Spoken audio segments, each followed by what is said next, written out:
Paano mag-transfer ng pera from LANDBank to other bank using QR code?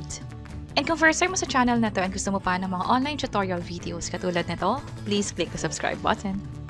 In this video, ang gagawin natin is mag-transfer tayo from LANDBank to BPI.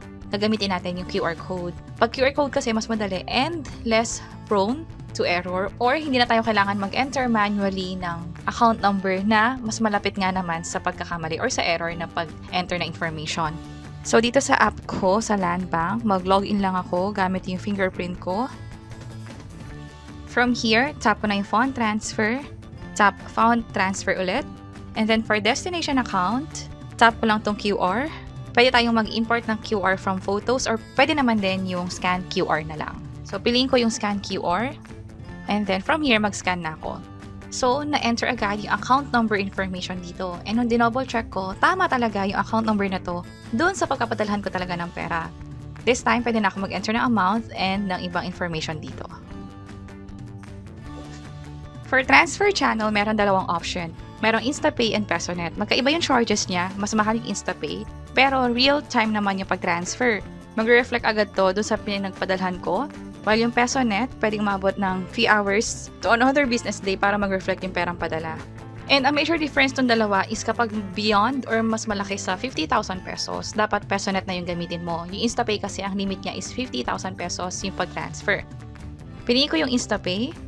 For remarks, optional lang to, so hindi ka lang lalagyan ng information. Tap ko na tong transfer now. Ito yung mga information, dapat i-double check kung tama talaga lahat ng to. And na-double check ko na, tap confirm. Tap ko tong submit. I-enter ko lang dito yung code. Itong one-time PIN na to, na-generate to dun sa phone or sa registered phone for the LANDBank app. Pwede ka rin naman mag-request via SMS. So, try natin yung pag-request via SMS. Ini-ensure lang na ikaw talaga yung nag-approve nung transaction na to. And dapat ma-receive mo yung SMS kung hawak mo yung SIM card or yung phone number na yon and active din yung mobile number.